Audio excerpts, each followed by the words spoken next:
So, okay, so that paradigm shift led to the emergence of new disciplines such as post-colonial translation, feminist translation, and sociological approaches to translation. And they all share the same concept. They have shifted away from a preoccupation with linguistic textual analysis to think about a broader scope that would include culture at the very core of it. So the translator behind the text has full authority over the text like that of the author, and that translations never exist in isolation. So according to Lefebvre and Bassinet, there is always a context in which the translation takes place. So among these newly emerging fields are the sociological approaches to translation, such as Bourdieu's theory of social practice, 1977, Luhmann's social systems theory, and Latour's actor network theory. And they all view translation as a socially situated activity, and that the translator and the people involved in the translation are regarded as social agents. Another thing the culture turn prepared the ground for a fruitful encounter with feminist thought. So according to Simon, 1996, feminist translation theory aims to identify and critique the tangle of concepts which relegates women and translation to the bottom of the social and literary ladder. So the Canadian feminist school that was established in 1980s had placed significant importance on gender. So both language and translation had played a pivotal role in either perpetuating the status quo of women or subverting it drastically by reinvigorating the whole man-made language, calling for a new language that would speak for women and interpret their own experiences.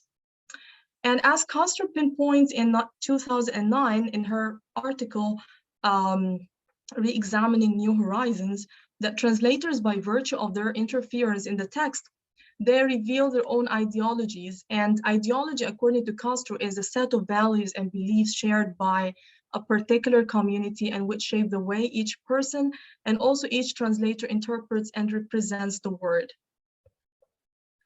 A number of previous studies were conducted instrumentalizing Bourdieu's conceptual tools, such as habitus, capital, field, doxa, hexis, and illusio. One of which is Hannah's 2016 published book, Bourdieu in Translation Studies, The Sociocultural Dynamics of Shakespeare Translation in Egypt, which investigates the various socio-cultural elements that influenced all the translational decisions in 4 plays written by Shakespeare: Hamlet, Macbeth, King Lear, and Othello. Also, other studies have been conducted using feminist translation theory, such as the one Reem Hassan conducted in 2012, examining 4 English translations of the Quran by women in order to decide if these female translators' versions of the sacred text of Islam challenge or reproduce patriarchal gender structures. So it's evident that no previous studies have approached the text from a socio-feminist perspective. And this is a research gap my study addresses. So I have combined these 2 areas of study in my research. So my study is significantly important because no previous studies have tackled that from this dual perspective. And number 2, Saudi society is such a mysterious word to the West. A word they know nothing about, just they know that women are totally covered from head to toe and their faces are covered with burqa. So my current study is also important because it touches open such tantalizing topics that feed the Western reader's curiosity about such a mysterious veiled word. My study is also of paramount importance because it deconstructs the persistent stereotypical image about Saudi Arab women as being weak, oppressed, and subjugated. The aims that I'm striving to achieve in my study is number 1, to understand and explicate all the translators' lexical, syntactic and stylistic preferences to reveal the translator's intervention at the text level itself. Number 2 is to trace the visibility of the female characters in the translated novel and reveal the translator's ideological stance. Thirdly is to examine the influence of the translator's habitus on all the translational choices. My research study strives to answer the following questions. Number 1 is to what extent have Bourdieu's 1977 conceptual tools of habitus, field, capital, hexis, and illusio contributed to understanding all the translator's choices? Number 2, how is the female voice visible in the translation of Hind wal Askar? And number 3, how do paratextual devices carry the translator's ideological stance? So in order to answer these questions, I have utilized a twofold theoretical framework. Number 1, Bourdieu's conceptual tools, habitus, field, capital, hexis, and illusio, and Vigo School of Paratranslation, specifically Castro's 2009 take on paratext in feminist translation studies. So I'd like to expound more, give you more information about Bourdieu's conceptual tools. These 5 or 4 notions are intertwined in such a way that you cannot mention one without referring to the other. According to Bourdieu, habitus is a system of durable dispositions, which can be attained by primary socialization and life experiences that would definitely play an important role in reshaping or restricting the agent's habitus. And this draws on the diversity of social trajectories translators can get exposed to, which would make us view translators not just as professional agents, but as individual intercultural mediators as well. And to reconceptualize habitus, according to Hannah, one has to study all dynamic fields and their forms of capital, which conditioned them and condition the translator's habitus. Also, the translator's habitus can be detected and brought to the conscious level by using the notion of hexis. So by conducting a textual analysis to investigate the various lexical, syntactic, and stylistic choices the translator has opted for. And as for Vigo School of Paratranslation, the term paratranslation was first coined by the Translation and Paratranslation Research Group at the University of Vigo.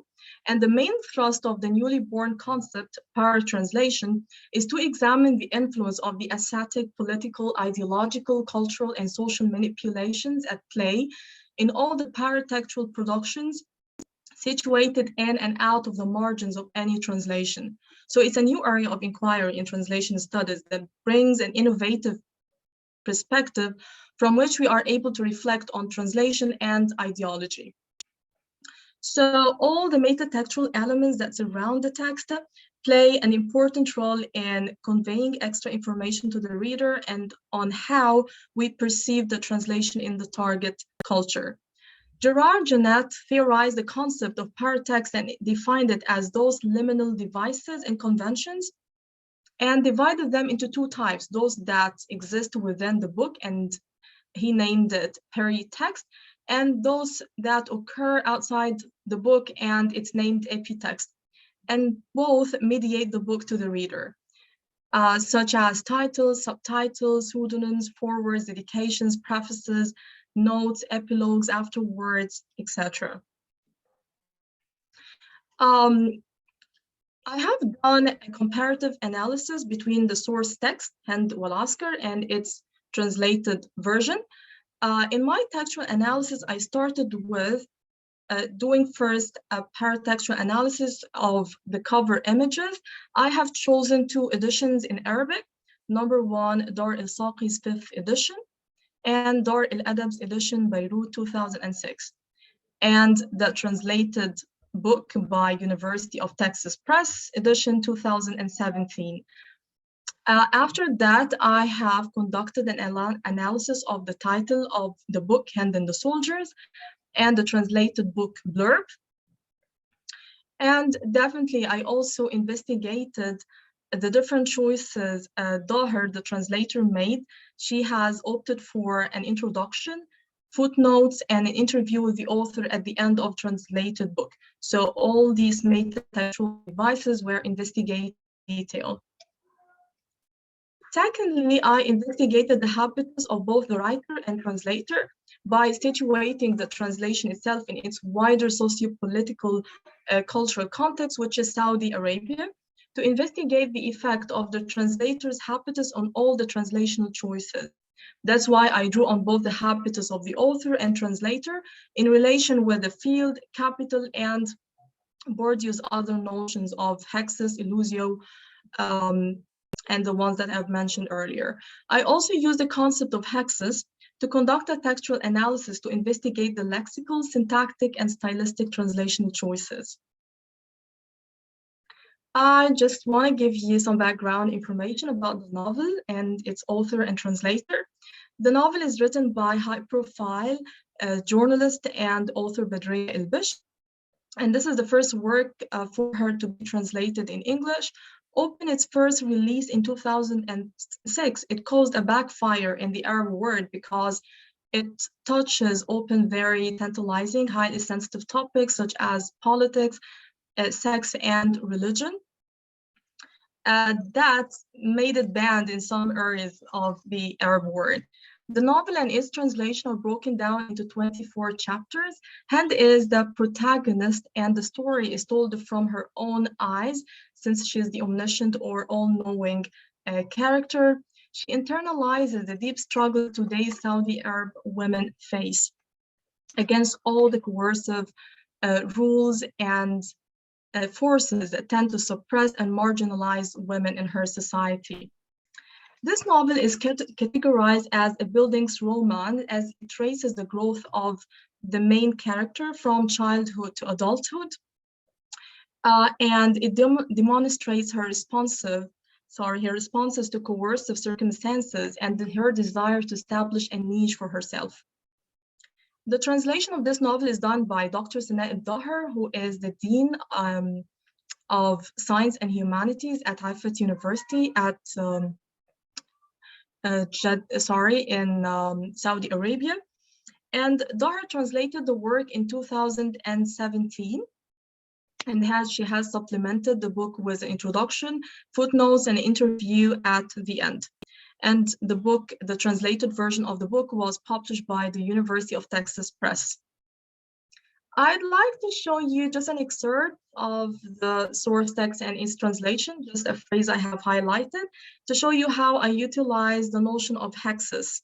Okay, so I will start with reading the text in Arabic and then its translation.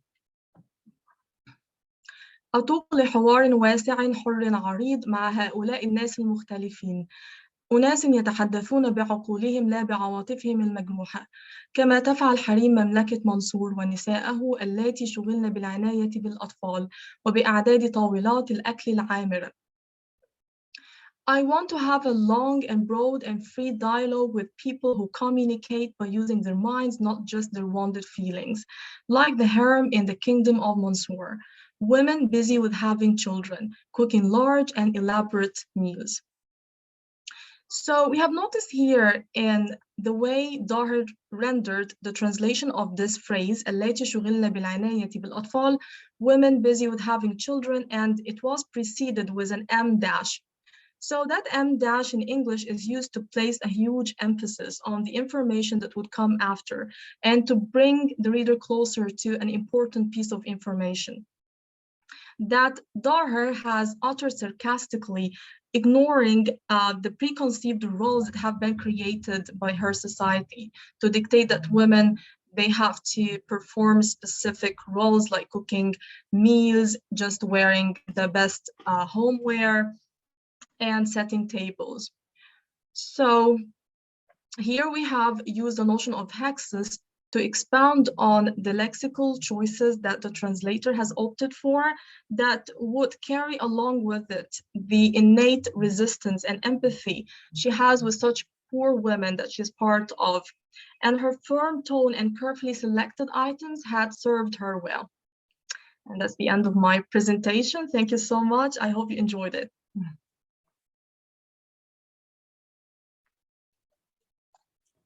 Thank you so much, You're Dina. welcome. That was fascinating. I open the floor up for questions. And thank you for keeping to the time as well. Thank you. تفضل, Sharif.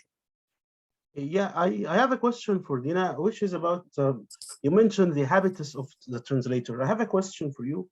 How is the habitus of the translator in your study influenced by the recipients, the audience, which are in the same cultural context of the translator, and they are also cultural agents? What is the reciprocal influence, if any?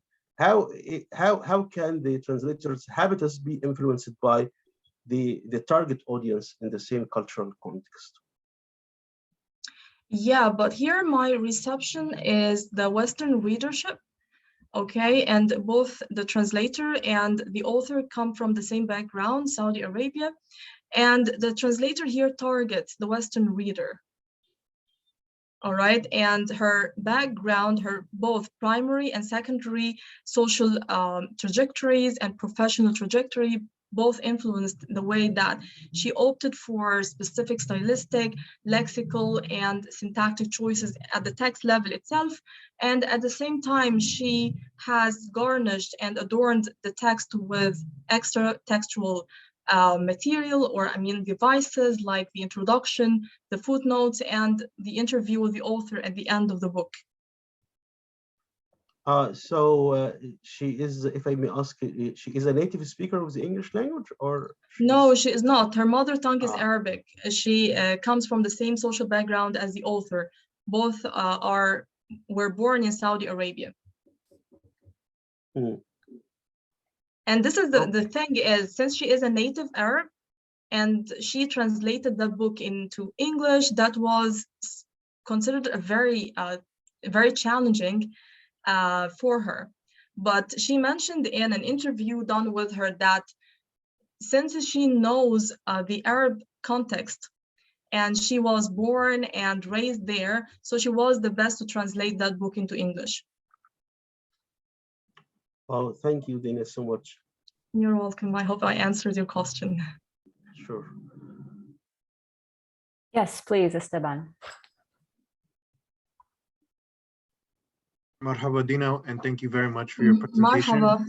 Thank you. I would like to ask you, because I have not read this novel before, so I was curious whether if you have come across any use of colloquial in novels, specifically this novel, Egyptian colloquial or Saudi colloquial, any other colloquials, and what have you seen? Saudi dialect, actually. Okay, Saudi. I have come across some, and here the translator opted for footnotes. Okay, in order to just give some cultural background to the Western reader. And sometimes the footnote would be so lengthy, like it would be like a page or so. And I encountered some kind of difficulty because I'm not very familiar with the Saudi dialect. right. But that was interesting at the same time. Yeah.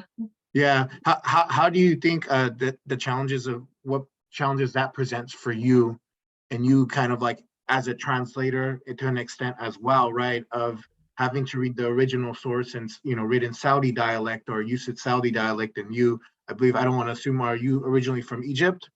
Yeah, exactly. Okay. I'm Egyptian, yeah. Okay, so what do you think that will pose any specific challenges for translators, even between native speakers themselves? That poses a challenge, yeah, for the translator, but because she is also Saudi Arab, so she knows that very well, and that's why she was the best to translate it. Thank you. Yeah, but for me, maybe, yeah, it would pose a challenge for me, definitely. And it was also, the thing is that pose a challenge for her is to render the humorous codes and to interpret or translate humor into Arabic or into English, and to convey the same effect or the same illusio on the target reader was so hard and challenging for her. Yeah. Thank you. I have a small question, Dina, just to make sure if you could fine tune your argument on the passage that you highlighted, maybe you could put that up again, the two versions, the Yeah. Arabic, Sure. just to make sure I understand the argument that you're making on this passage specifically, because yes, there's an addition of the M dash, but there are the lexical changes as well, right? The emphasis on Yeah, Mansour for himself versus his wife. So what do you think the effect exactly is? What are you arguing that her changes in translation, what is that if I doing here? were, yeah, if I were the translator, I would have translated اللاتي شغلنا بالعناية بالأطفال, women looking after kids. But she didn't simply say women looking after kids. She has opted for women busy with having children, as if this is their primary role. Like they would act like birth machines and they are only concerned with getting married, having children, and cooking large, elaborate meals and caring about other stuff that society dictates usually. Like women are preoccupied in the Arab world with caring for kids and looking after their husbands, cooking. This is their main concern. So that was uttered sarcastically, and I just felt it from the way she used the M dash and women busy with having children, not just looking after them. So you're saying that the original Arabic was said sarcastically, and by these changes she missed. No, I the felt sarcasm? that, yeah, this is the translator's work. Mhm. Yeah, that women busy with having Yes, children. yes, yes. So I felt the sarcastic tone, okay, here. Oh, in the That translation. in the translation. Yeah, because she didn't rendered it literally, word for word. Yeah, she has made some changes in it. So like if you were the translator, how would you have translated that phrase in particular? Right. I mean, first of all, I would have put the emphasis on the fact that it's Mansour and his wives, not just women in Which is general. the harem. Yeah. Right. So it's not even, yeah, it's almost like a statement about a medieval, what women in the medieval time in the harem were busy with. But yeah, I'm just wondering what your takeaway was from this, but I understand. Yeah. Thank you. Thank you. You're welcome.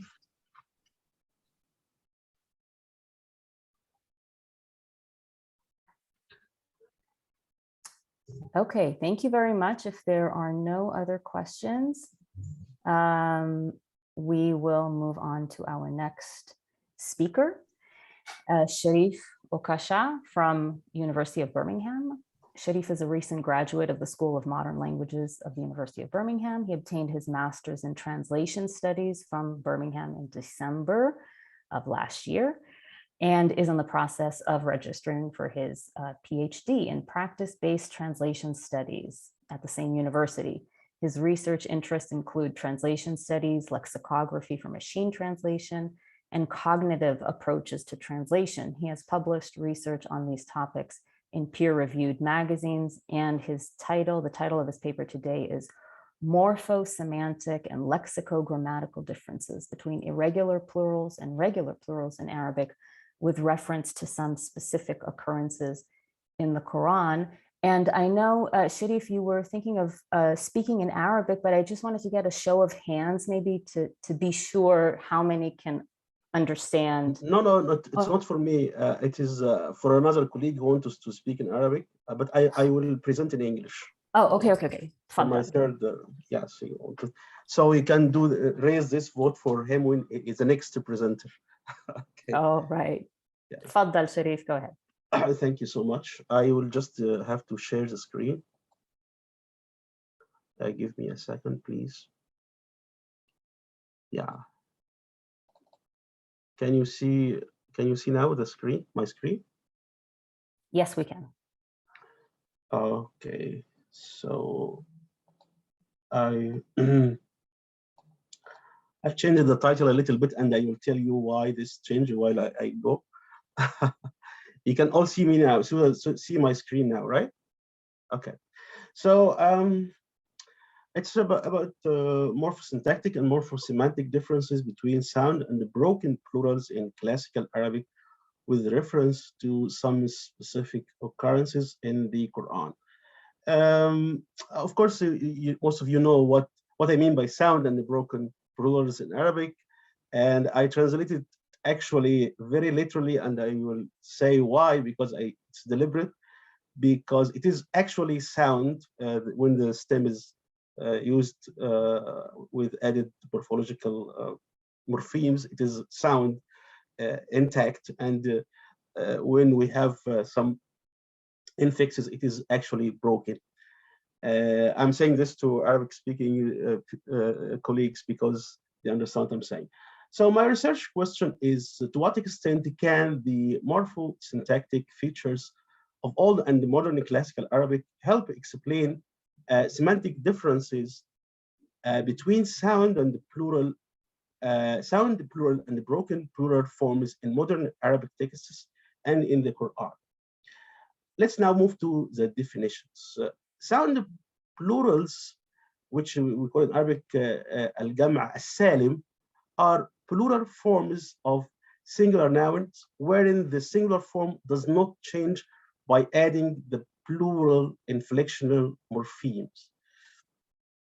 For example, if I say a word like mu'min, I will say mu'minun, the basic, the stem mu'min is not changed by adding the morpheme, the inflection morpheme, waw and noon, and it mu'minat by adding the inflection morpheme alif and ta. So this is why it is called sound, because it is kept intact. The stem is kept intact. In the case of broken plurals, on the other hand, there are plurals wherein the singular form changes radically when the noun is pluralized through complex agglutinative processes, whereby the broken plural morphemes changes the singular form, usually by affixation, infixation, or both. When we say katib and kutab, as you can see, it's a complex affixation process. This is why it is the stem is broken by this affixation process. The methodology used to answer the question, I followed a mixed method approach involving quantitative and qualitative data analysis, and the theoretical framework. I use Chomsky's government binding theory as a general theoretical framework. The data corpus, it's about 20 sample plural nouns that each have a sound plural form and a broken plural counterpart, and the 200 occurrences of the different inflectional forms of the noun kafir in the Quran. Then I have also the reference corpora, a computerized sample corpus of 2 million words, reflecting 4 stages of Arabic development. It is a diachronic corpus covering early Islamic period, modern period, contemporary period, and a translation corpus covering many texts that are translated texts, contemporary translated texts. And Al-Maktaba Shamila, which is a huge online database for about heritage and Islamic books covering different ages until now. And I used also the online translation of the Quran as a bilingual corpus, and I chose the core Quran.com because, you know, there are many translations of the Quran, but actually this is one nearest to my approach because I adopt a linguistic approach, not an ideological or religious approach. I found this is consistent with my approach, while others have, you know, political and ideological dimensions which are not related to my research. The scope of the study focuses on nouns that satisfy plural nouns that satisfy 2 conditions. that have either a root or a stem base, which has direct semantic relations to the noun. These we call like derivative nouns, المشتقات. For example, I mentioned like كاتب, عابد, ناجح. All these are مشتقات. But because we have like قطة وكلب وعلبة, these are not derivative nouns. So this is the first condition that has to be satisfied. The second one is for the noun to have a sound plural and a broken plural counterpart, which both exhibit a difference in meaning. I'll show you some examples of this, of what I mean by that. For example, we have nouns like mudir, which means director. We can say we have mudirun and mudara. So it has a counterpart, both a sound plural and a broken plural form. We have ummal and amilun. We have kuffar and kafirun. We have siyaqat and asyiqa. We have tahlilat and tahalil. We have tafsirat and tafasir. So this is the second condition that has to be satisfied. And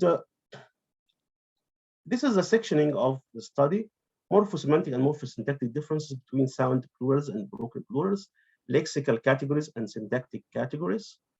And I will explain all that. Application of this methodology to kafirun and kuffar in the Quran. Something I call reverse semantic generation, and I will explain. And then translational implications. Let's talk about the morphosemantic and morphosyntactic differences between sound plurals and broken plurals.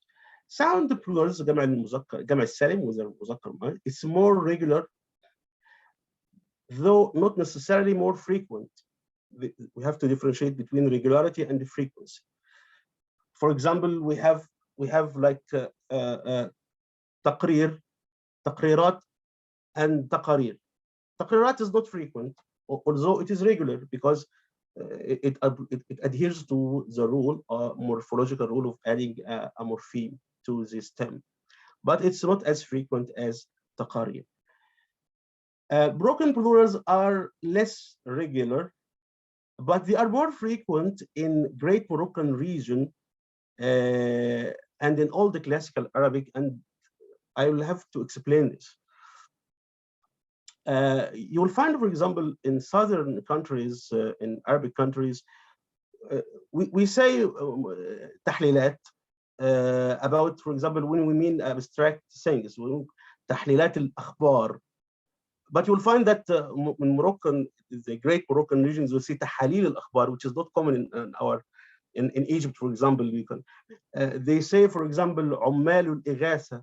Ummal al-ighasa, they mean all the relief workers. These relief workers in international organizations, for example, in UNHCR, they could be white collar staff, or they could be laborers, but they use ummal for both. But for example, for me as an Egyptian, I cannot, when you tell me ummal, I mean just a person, manual laborers, you see. Why do the Moroccans use this form?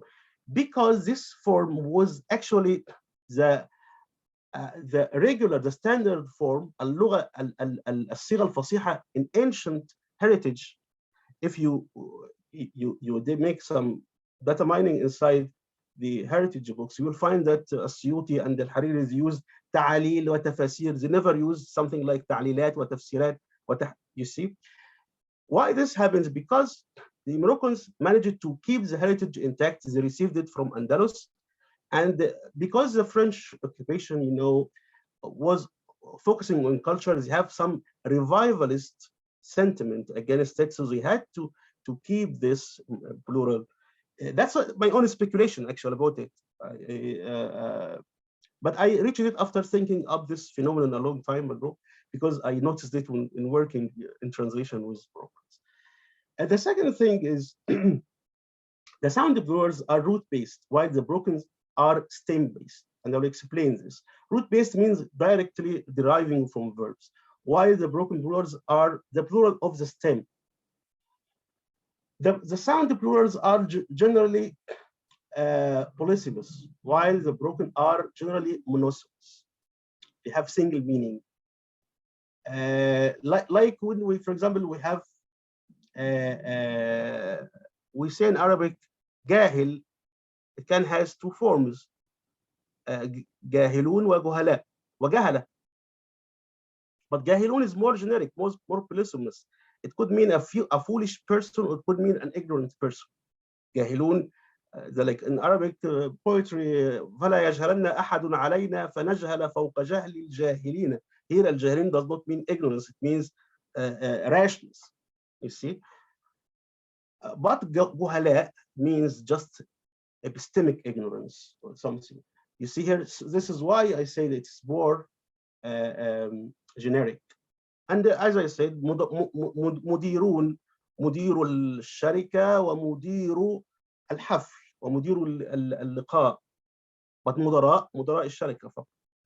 Directors of the company. As we carry on, we can see this even in translation. The translation can show to you that the sound plural is more covers more senses and is more generic, like تصريح, تصريحات, statements and permissions, while تصريح only permissions. عالمون وعالمات, علماء, scientists, but عالمون, all knowing. عابدون, worshippers, while we have worshippers, عبدة وعباد. سائحون, سائحون can mean fasting people, like I'm fasting now, fasters, and worshippers, and tourists, while سياح means only tourists. So this is why we say that the sound plural is more generic. Now move to what we mean by syntactic categories and lexical categories. As Bresnan said, there is an inversely proportionate relationship between syntax and morphology in natural language. In Arabic, this is very true because Arabic morphology controls the syntax. So, for example, if I say الرجل المعلم غيره, so now المعلم created a whole sentence, dominated a whole sentence, and this we can find in many other things. What has this got to do with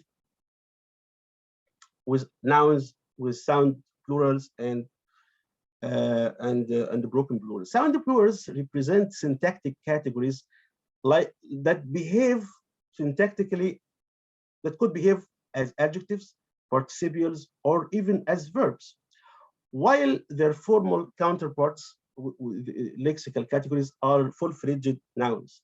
Like I said مدير اللقاء. It functions now as a verb. مدير اللقاء. Those who, if we translate it, we find that it's like a verb. But we cannot say مدراء اللقاء. This is because مدراء is a full-fledged noun. So we even say راكبوا السيارة وراكبوا الموجة. Like, but we say ركاب السيارة وركاب القطار, but not ركاب الموجة. You see the genericity because it is related to the verb, the root. The root has more senses. This is why the sound plural takes direct from the root, while actually the broken takes from the stem. Let's move to kuffar and kafirun. Now we find also discovery that asserts these findings. We have kuffar in the Quran is the broken plural of kafir, which has 30 occurrences only, while kafirun with inflectional forms has 187 occurrences, which proves my point that the kafirun is more generic. It's more generic syntactically and semantically, and we'll see how this happens through examples. Concerning the syntactic genericity, it can the sound plural can function as an attributive adjective, as in لا ييأس من روح الله إلا القوم الكافرون, the disbelieving people. can function as a predicative adjective. أنهم كانوا كافرين. They were unbelievers. It can be a noun simply because it's generic. لا يتخذ المؤمنون الكافرين أولياء. The disbelievers. It could be a verb. إن بما أرسلتم به كافرون. We reject what you are said. And you show the translation shows the syntactic function. Am I clear so far? Do you have any questions or before I carry on? Okay, so now let's move to the morphosemantic behavior. The morphosemantic behavior for the noun kuffar is fixed because it is unmarked. It is just a noun, so it behaves only as it refers to the historical unbelievers, no kuffar Quraysh. These the unbelievers of faith, the theological unbelievers who did not accept Islam out of theological arrogance or whatever, rather than any theological grounding. The Quran keeps log of this and delineates it when it says, وَلَأَنْ سَأَلْتَهُمْ مَنْ خَلَقَ السَّمَاوَاتِ وَالْأَرْضِ لَا يَقُولُونَ اللَّهُ فَأَنَّ يُؤْفَكُونَ. So they are actually kuffar. This means that they actually believe in God, but they are covering their face. And you can see the striking similarity between kafara and the cover in English. Cover, because kafara in Arabic originally means to cover something, to hide it. So they are actually hiding their face. So, but there is one instance where kuffar is used metaphorically to communicate the idea that unbelievers actually hide this face. You know, this is in the كمثل غيث أعجب الكفار نباته. The Quran compares الكفار with those who hide, the planters who cover the seeds under the earth. And this metaphor is used as a reference for all the 30 occurrences. Let's see the morphosemantic behavior of kafirun. We find it's multiple. It could be, kafirun could be about wrongdoing, not necessarily theological ostracism or theological dissension. You see, وَالْكَافِرُونَ هُمُ الظَّالِمُونَ. It's wrongdoing. Kufr here, kafirun means they are wrongdoers, not disbelievers. بِلِقَاءِ رَبِّهِمْ كَافِرُونَ. It's a partial faith because they might be believing something, other aspect of the faith, but now they are just deny the hereafter. وَلَا تُطِعِ الْكَافِرِينَ وَالْمُنَافِقِينَ. Here it's associated with hypocrisy because there will be kuffar Quraysh will not be among with the Prophet in order to disobey them. This means that he does not refer to kuffar per se, he refers to the hypocrites. Or it could be a neutral sense, meaning just non-belief. وَكَانُوا بِشُرَكَائِهِمْ كَافِرِينَ. In the hereafter, they will disown the bad, the wrongdoers will disown their partners. So this is just in very neutral sense, non-belief, disownment. Now I move to something what I call reverse semantic generation. What does it mean? It means that we can infer the lexical meanings of the stem kafir and the root verb kafara as they occur in the Quranic lexicon by examining the senses of the plural forms.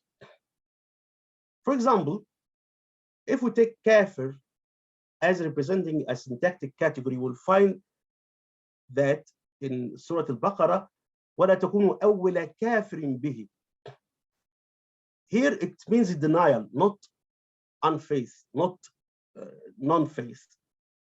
So because here kafir is a syntactic category, not a lexical category. So if we wanted to pluralize it, we would say kafirun, not kuffar.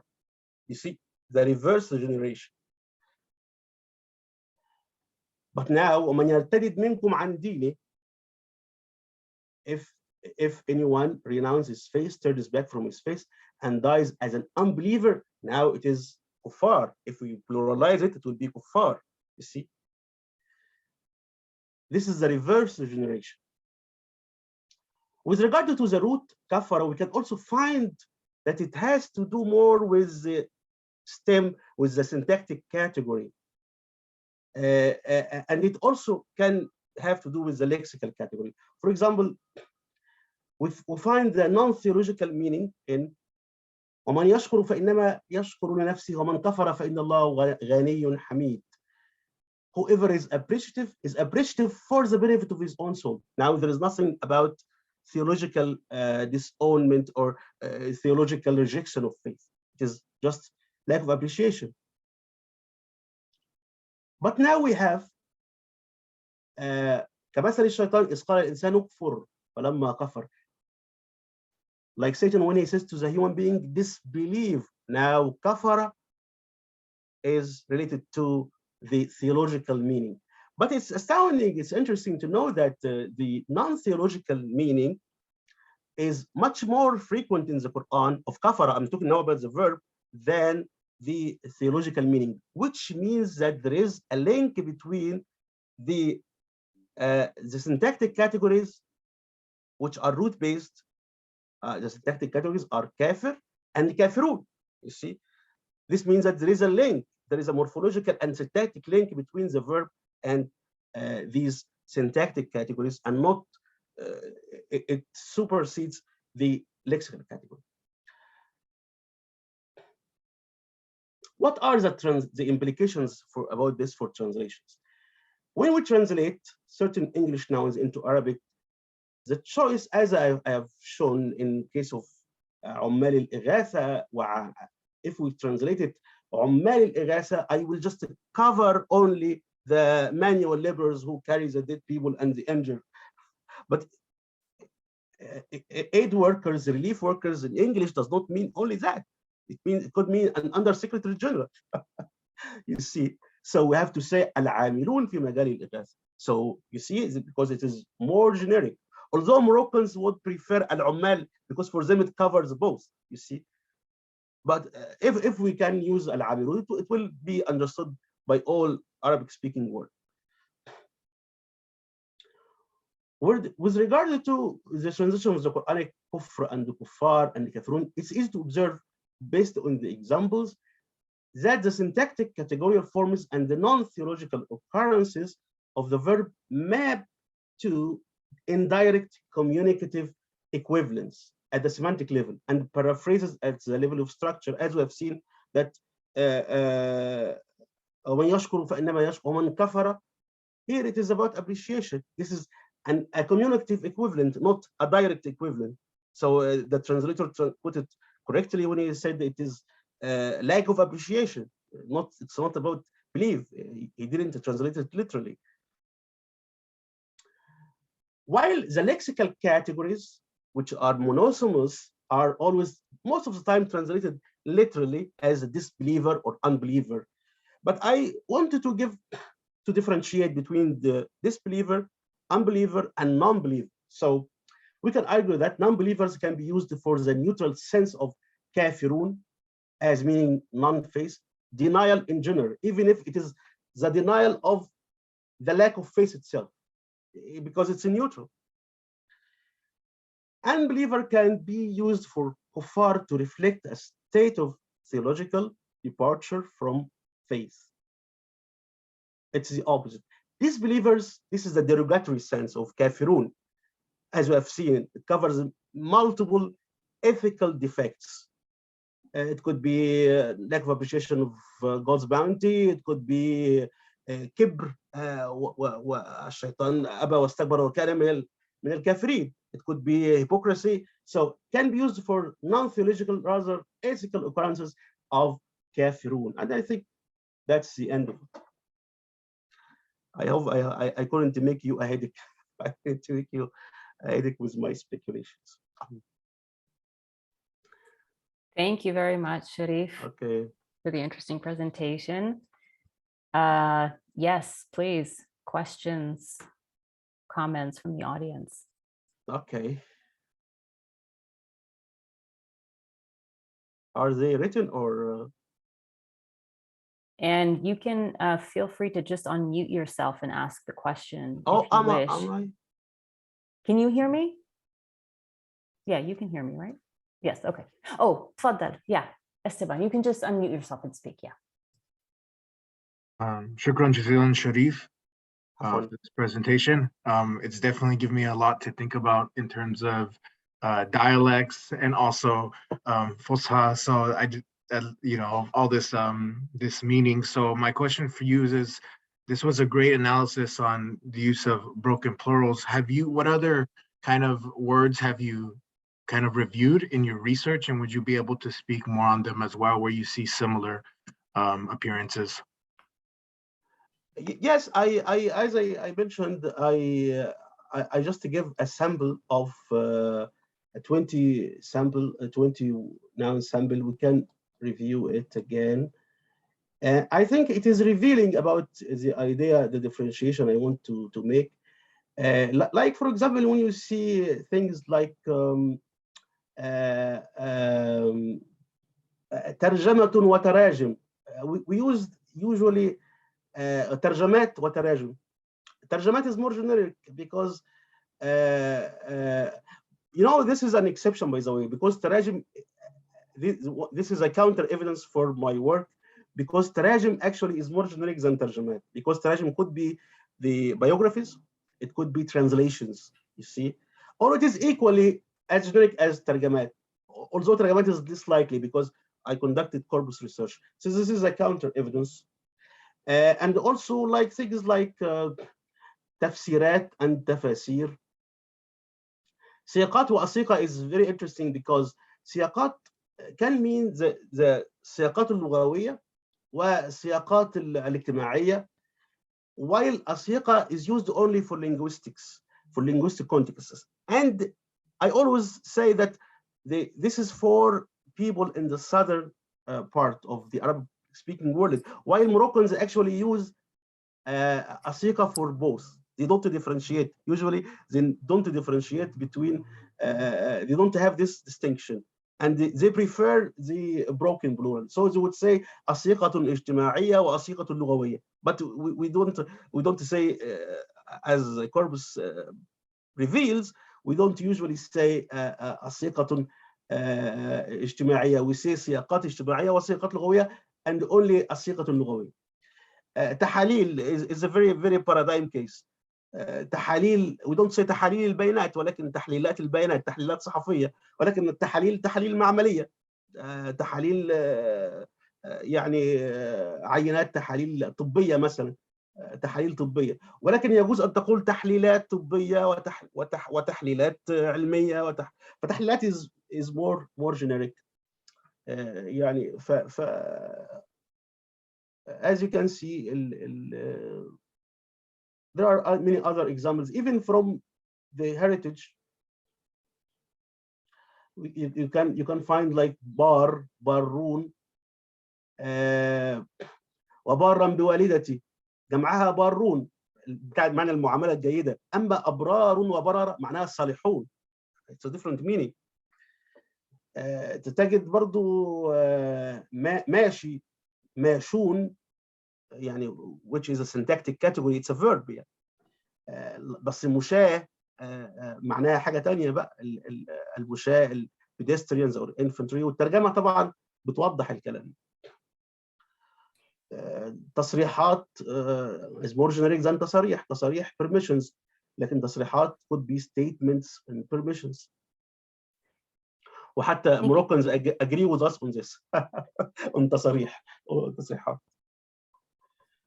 Dina, go ahead, please. Yeah, Thank I you. want to thank you first for the enlightening presentation. We highly benefited from it. I just have a question related to your corpus collection. I mean, like, how you compiled all, you know, this data, because it's been a lot, right? Yes, it's you know, it's accumulated through years of you know, you can say meditation, contemplation, not rigorous research, because I So I work mean, as like, did you depend on a specific software or to collect all the data? The software, yes, I have a computerized, I built my own computerized corpus, which is a sample one, actually. It's like 2 million something. It's a 4-module corpus from different ages of Arabic language development, starting from the early Islamic until now. It's about, I have 4 modules, one for the pre-Islamic, one for the modern, one for the contemporary, and a translation corpus. It helps me a lot actually because it's very representative. And I also use the natural online corpus of Al-Maktaba Shamila. It's a very huge one and very useful actually. You can use it if you are conducting Arabic studies, just to Yeah.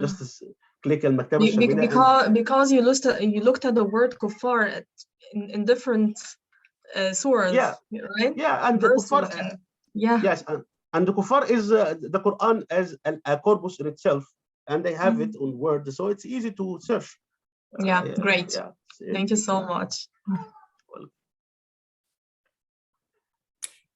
Thank you. I have a small question as well, Sharif, if I may.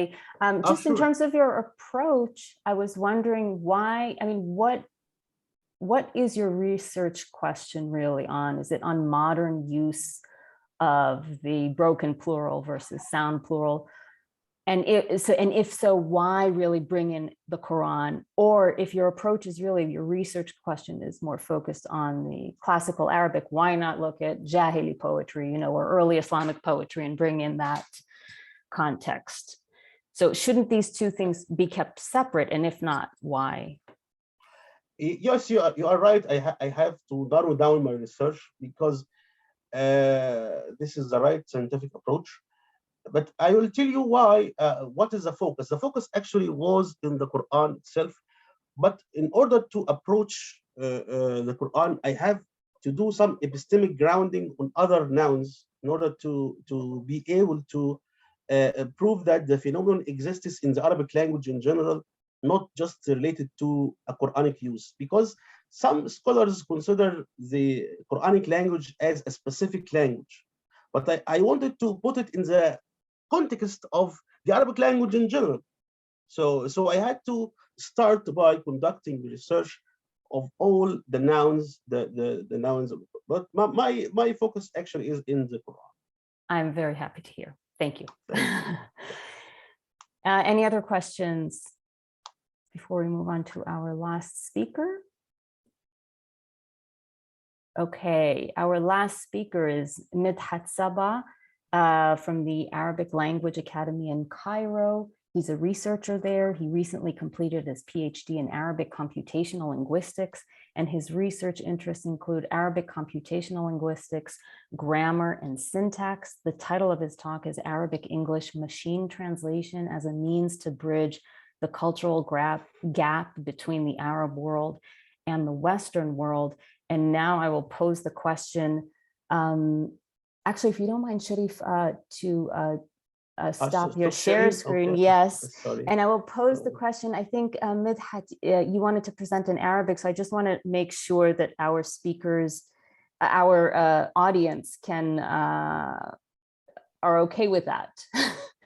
I know yes, that we have, sorry, I can't see everyone here. Thank you.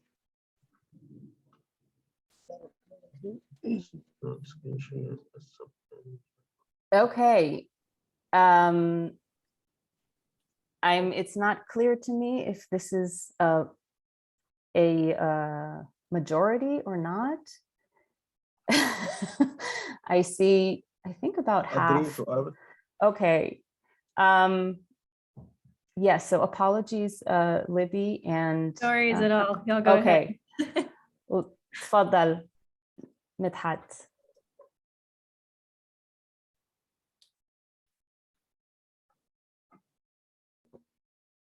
My voice بالله. وبالعربية تفضل الفصيحة. الصوت واضح؟ ليس مشكلة. الصوت واضح نعم. بسم الله الرحمن الرحيم. الورقة البحثية تحاول أن تبين دور الخط مشوش شوي.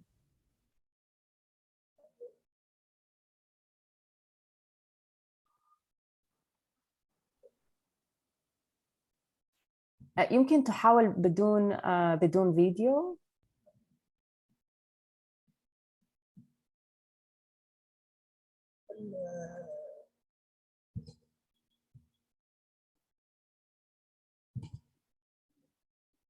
أحاول الماشين ترانسليشن دورها في الترجمة بين اللغات والمحاولة التقريب بين الثقافات. أدخلت some of sentences to program. للأسف لا نسمعك جيداً. للأسف يمكن تحاول تحكي بدون كاميرا.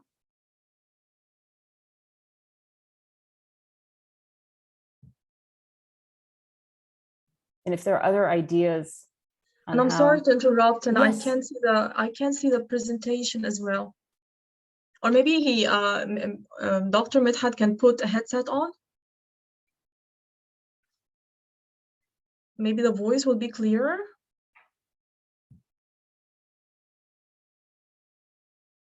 أستاذ، هل من الممكن أن تقترب من الكمبيوتر أو الشاشة؟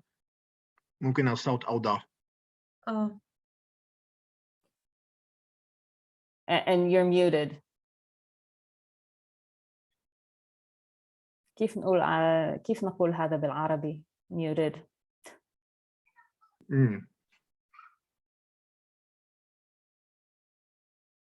سكت. لا يوجد صوت. الصوت الآن واضح؟ الصوت الآن واضح؟ أحسن أستاذ. أحسن. شكرا. طيب.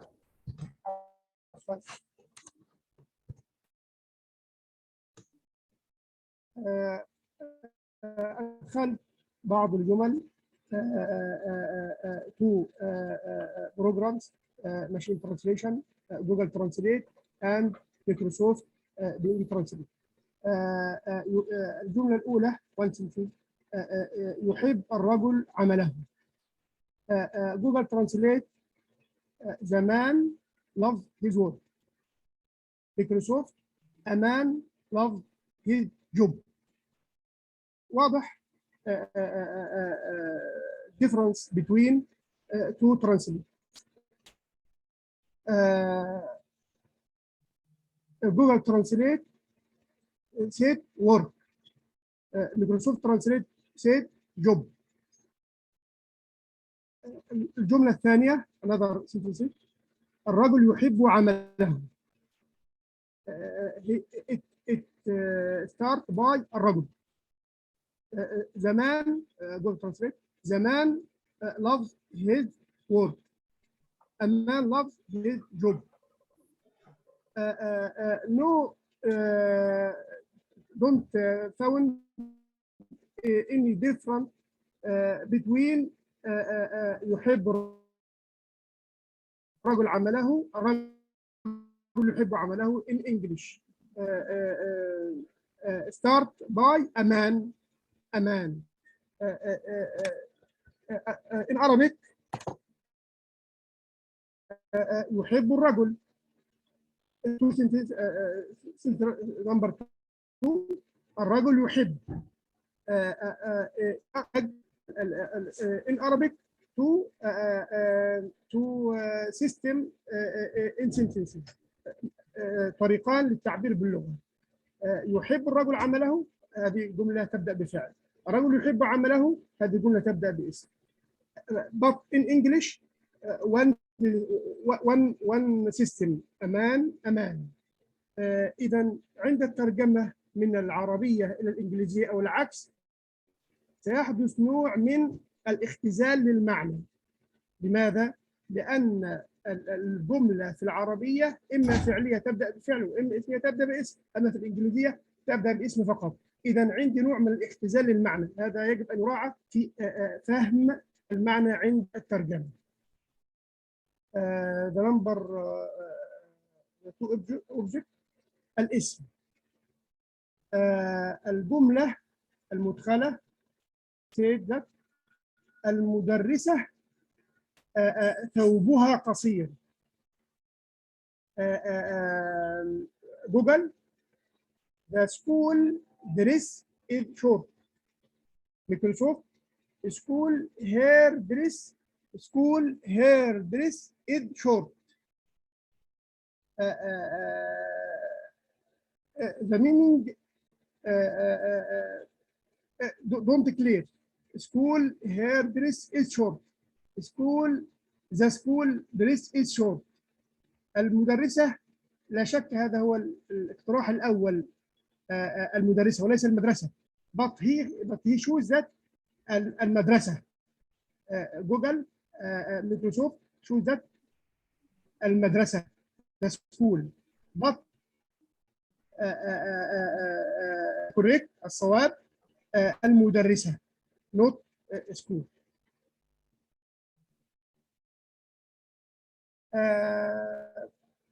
another الفعل. الجملة رغب في العمل، رغب عن العمل.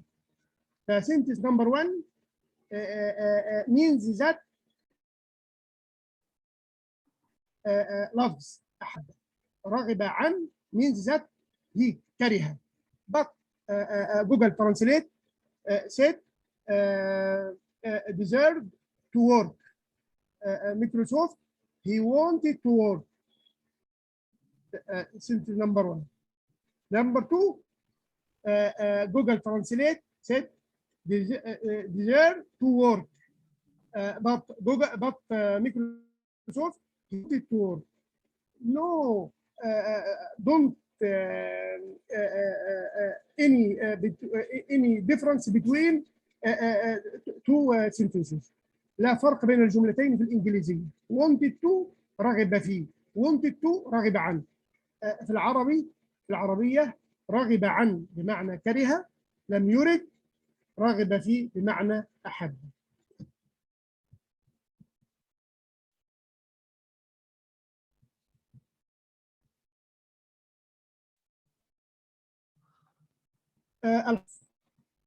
ترجمة الحرف. جلس في السيارة، جلس على السيارة، جلس على الكرسي. جوجل ترانسليت sit in the car جلس فيه، جلس على السيارة sat on the car. true صواب. but Microsoft he sat in the car. He sat in the car. No difference between two sentences. لا فرق بين الجملتين في الترجمة، كلاهما sit in. لكن في العربية الفرق واضح، جلس فيه وجلس على. في جوجل أيضا الفرق واضح، sit in sit. إذا ترجمة الحرف فيها إشكال بين البرنامجين مايكروسوفت ترانسليت and جوجل.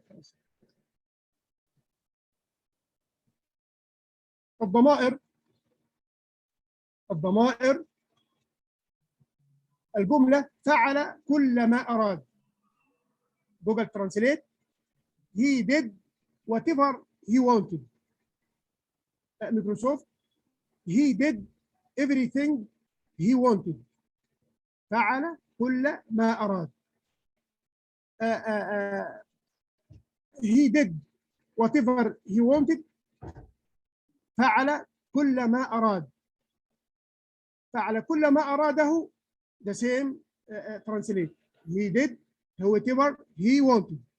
He did whatever he wanted. The same translate. But in Arabic فعل كل ما أراد. فعل كل ما أراده. Difference between the two sentences in Arabic. But in translate, in Google Translate, no difference between the two sentences. Microsoft Translate, he did everything he wanted. The same. He did everything he wanted. The same translate. إذن Google Translate, Microsoft Translate, don't translate الضمير أو البروناون.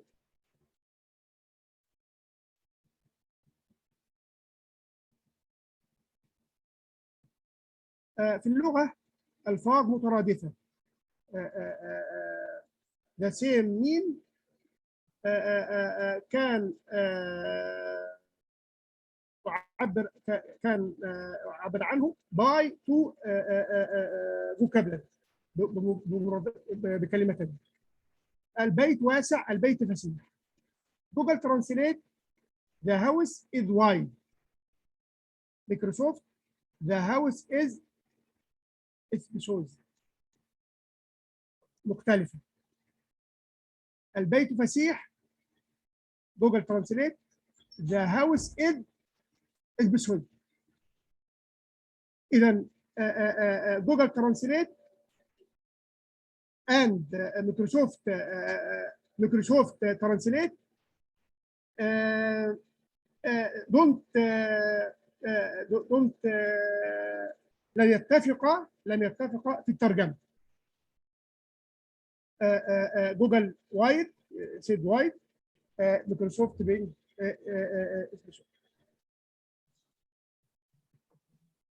البيت واسع الغرف جوجل ترانسليت ذا هاوس از نفسه مايكروسوفت. البيت فسيح الغرف ذا هاوس هاد رومز رومز. هذه الجملة ظهرت فيها كلمة رومز. في الجملة السابقة البيت واسع الغرف لم تكن فيها كلمة رومز. ولعل وضوح الشاشة يعوض يعني ضعف الحديث باللغة الإنجليزية. أنتم سمعتوا باللغة العربية بس أنا أحاول أن يعني إيه أزاوج بين الأمرين ليفهم الإيه الجميع الفكرة إلى حد ما.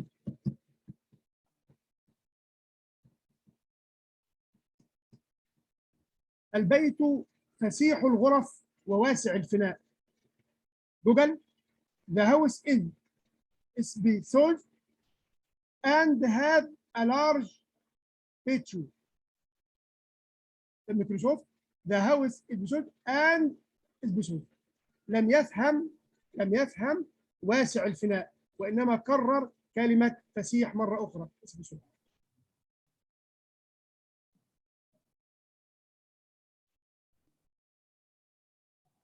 البيت فسيح الغرف وواسع الفناء وشكله جميل. The house is spacious. The rooms are spacious and the courtyard is beautiful. هذا جوجل. مايكروسوفت the house is spacious and beautiful. جعل جوجل الغرف البيت فسيح والغرف فسيحة. شوف اعتبر وصف فسيح للبيت نفسه والغرف أيضا، واعتبر جميل وصف للفناء وليس وصف شكله للشكل. الشكل ليس جميل وإنما الفناء هو الذي جميل. هذا طبعا خطأ في هذا خطأ. أكثر خطأ أشد خطأ برنامج الميكروسوفت في هذه الجملة على وجه الخصوص.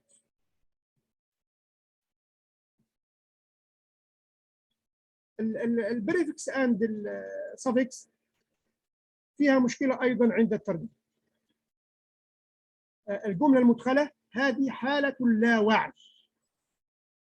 جوجل ترانسليت this is a state of unconscious.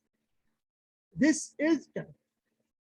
يبقى برنامج مايكروسوفت لم يترجم كلمه حاله state، تجاوزها. هذه حالة لا وعي. جوجل this is state of مايكروسوفت this is an state. ظهرت state مرة أخرى معناها لم تظهر في الجملة الأولى. إذا هنا في فرق فين في الترجمة بين جوجل ومايكروسوفت. القضية هي أن برنامج مايكروسوفت اعتبر كلمة لا وعي، اعتبرها فاقد الوعي، ترجمها بعيدة عن لا وعي، وإنه ترجمها فاقد الوعي، وكأنه ذهب إلى المشتق، ذهب إلى إيه؟ شيء آخر غير مقصود في النص. هذه حالة اللاوعي هنا في definite معرف. هذه حالة اللاوعي، هذه undefinite، هذه غير معرفة. but two programs don't لم يفهم هذا. don't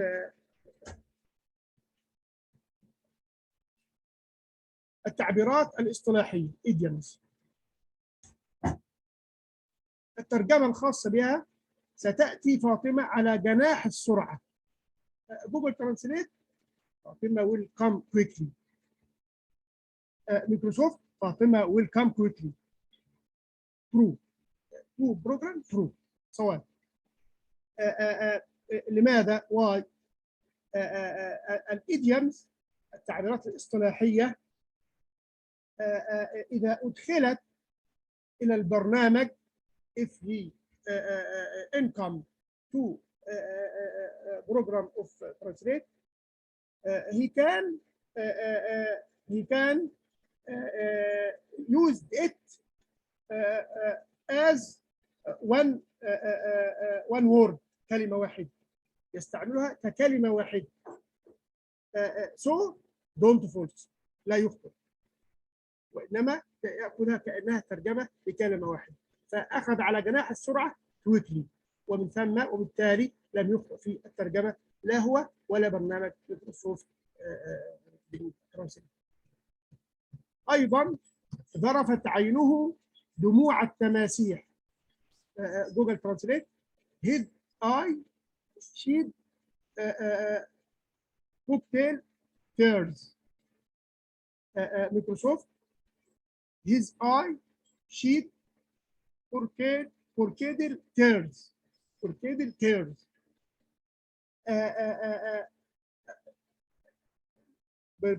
جوجل ترانسليت مايكروسوفت ترانسليت ترو، التصرف صحيح.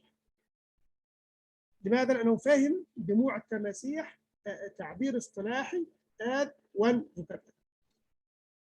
أحد زملائي قضى نحبه أمس، يعني مات. جوجل ترانسليت one of my colleagues passed away yesterday. مايكروسوفت one of my colleagues died yesterday. مايكروسوفت true. جوجل ترانسليت false. why؟ مايكروسوفت ترجم المصطلح التعبير الاصطلاحي ترجمه بمعنى مات، وهذا هو المقصود، هذا هو التعبير الاصطلاحي، وهذا هو الايديومز. but Google Translate he translate it by vocabulary، بالكلمة. قضى لحال مستقلة، نحبة مستقلة، وهذا.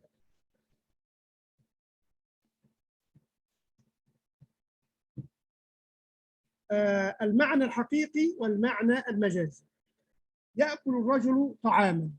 جوجل ترانسليت man eats food. مايكروسوفت a man eats food.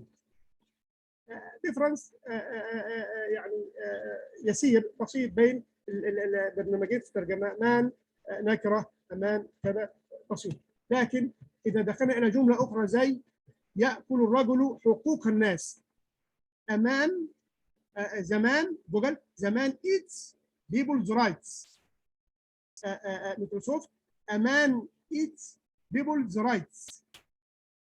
فرق زمان أمان سهل.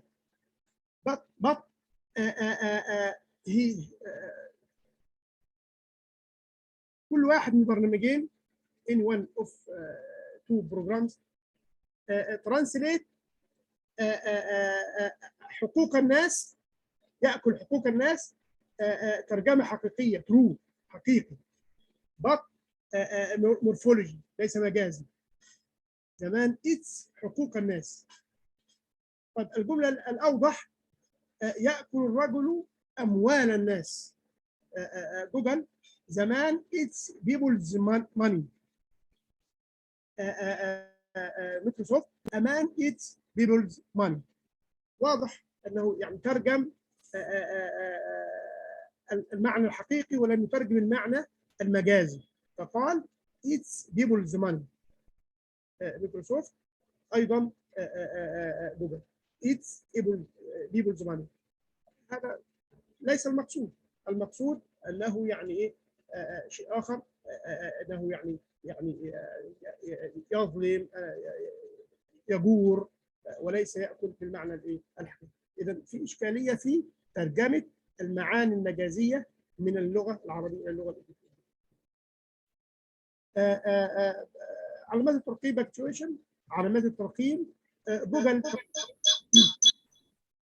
اعطى المدرس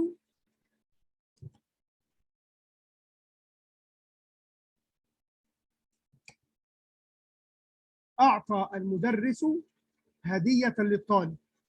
جوجل the teacher gave a gift to the student. مايكروسوفت he gave the teacher a gift to the student. هذا بدون علامة ترقيم. أخطأ برنامج مايكروسوفت في الترجمة لأنه اعتبر الفاعل بروناون ضمير وجعل المدرس مفعولا adjective. أعطى المدرسة هدية للطالب. هذا مايكروسوفت.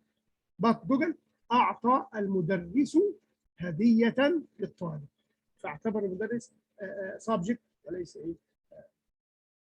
الجملة الثانية أعطى المدرس هدية للطالب، نفس الجملة الأولى لكن بعلامة الترقيم وهي النقطة. أعطى المدرس هدية للطالب.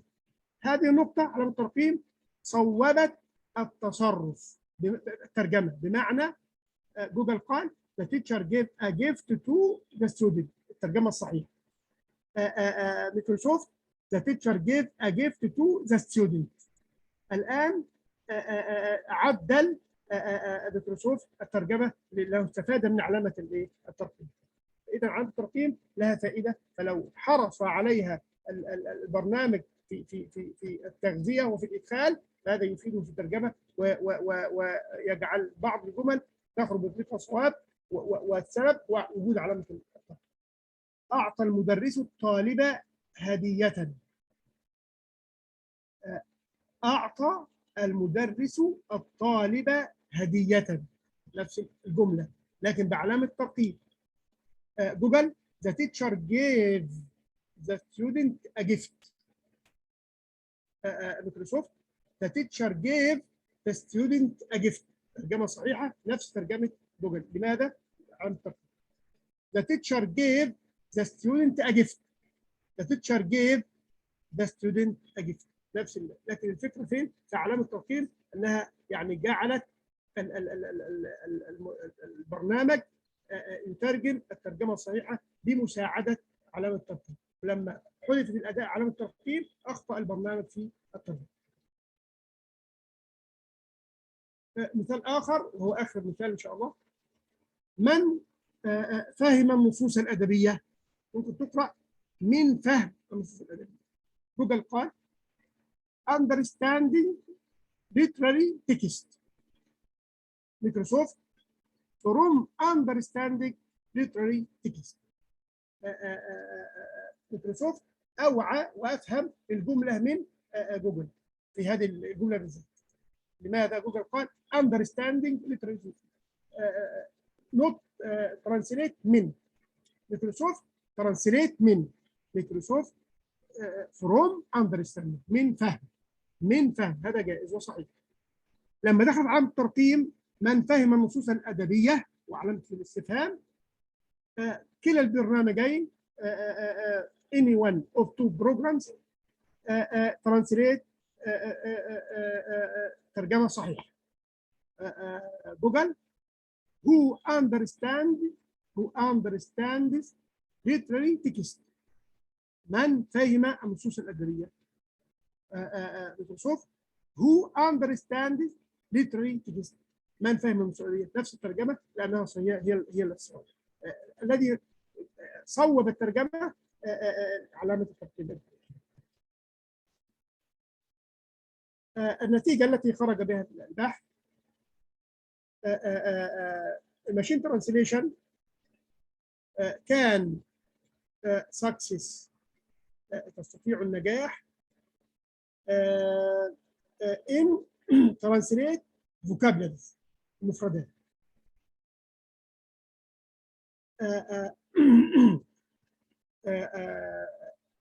يقل أو تقل الجودة لا عندما نذهب إلى ترجمة التعبيرات الاصطلاحية idioms.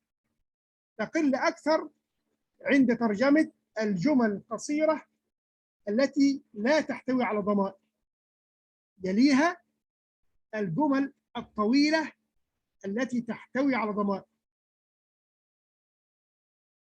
إذا هذا هو المستوى الحالي. مفردات نمبر 1 انترنسي. نمبر 2 التعبيرات الاصطلاحية. نمبر 3 الجمل القصيرة التي لا تحتوي على ضمير short sentences don't has any pronoun. يليها الجمل الطويلة التي لا تحتوي على ضمائر خاصة مستترة. آخر شيء وأصعب شيء الجمل الطويلة التي تحتوي على ضمائر. هذا يعني على قدر الاستطاعة، وآسف يعني كون اللغة ضعيفة إلى حد كبير، وأعدكم يعني مرة إن شاء الله إن قدر الله عز وجل أن تكون الحالة أفضل وأكون يعني طورنا مستوانا إن شاء الله. شكرا جزيلا للدكتور مدحت. فلذلك نقول لكل الطلاب هنا لا تستخدموا جوجل ترانسليت. فعلى فكرة أنا لا أعرف البرنامج الثاني من مايكروسوفت، من الممكن أن تقول بس كلمة قصيرة عن هذا البرنامج؟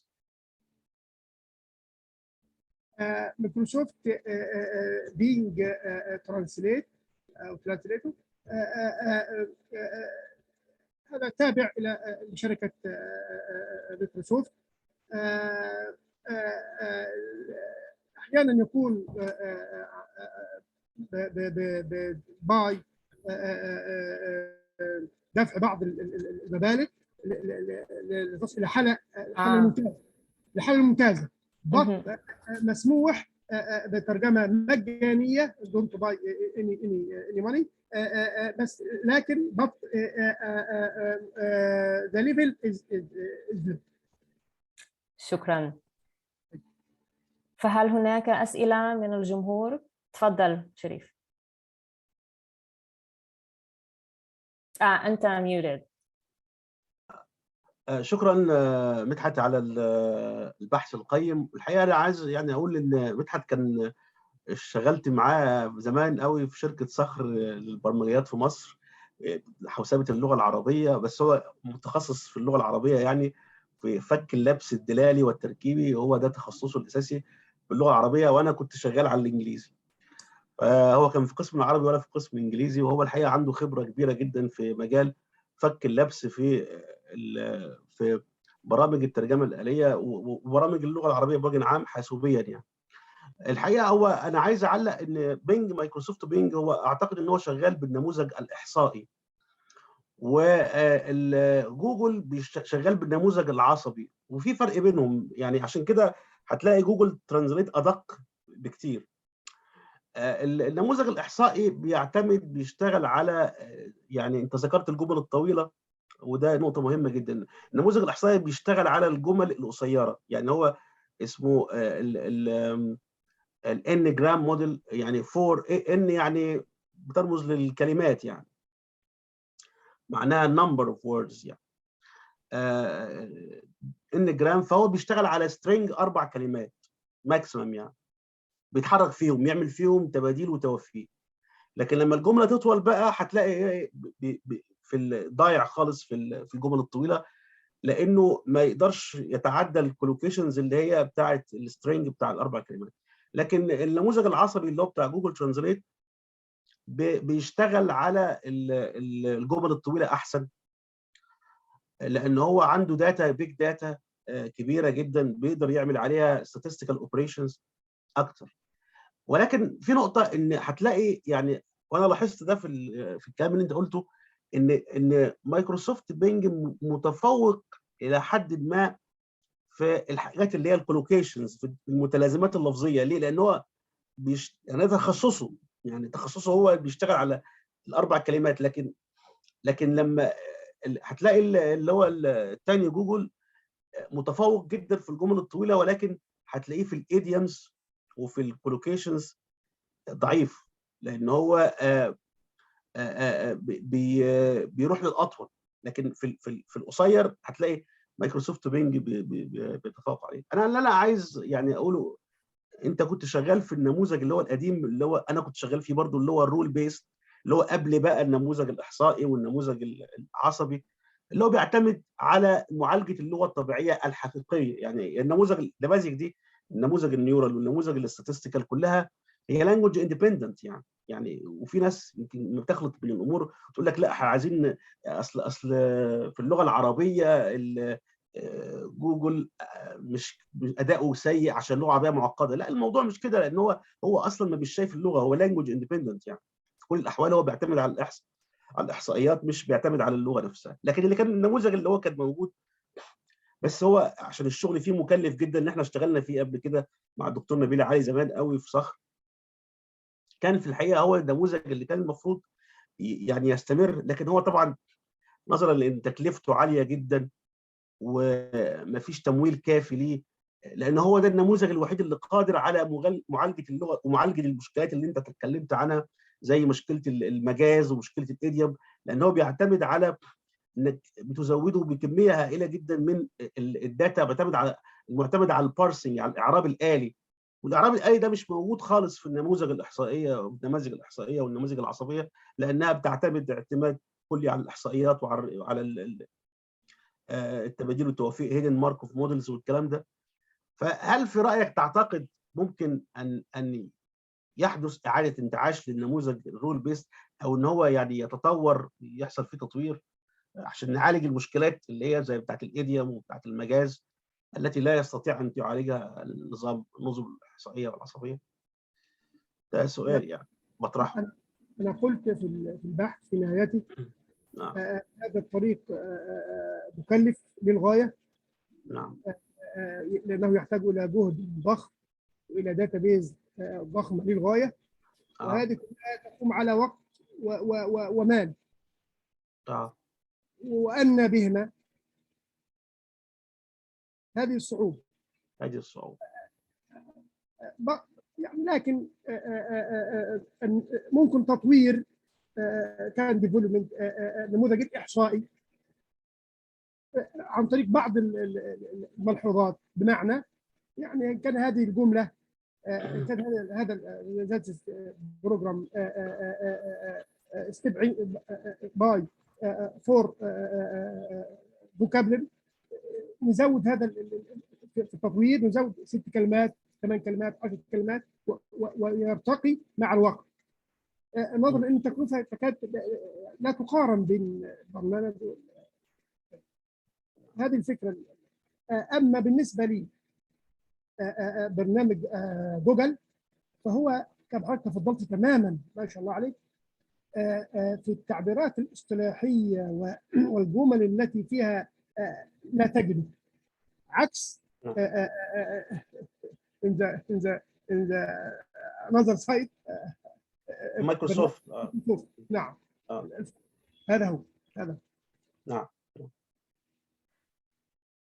طيب، شكرا جزيلا. بسبب الوقت للأسف لن نستطيع أن نسأل أسئلة أخرى، فلنتوقف هنا. Thank you everyone. Our next panel begins at 1 o'clock في الساعة 1 بتوقيت أوستن. And thank you all for your stimulating papers. I hope to see you again here in person or again على الشاشة on Zoom again soon. Thanks everybody. Thank you so much. أحسنتم. شكرا جزيلا. شكرا. شكرا. مع السلامة. مع السلامة.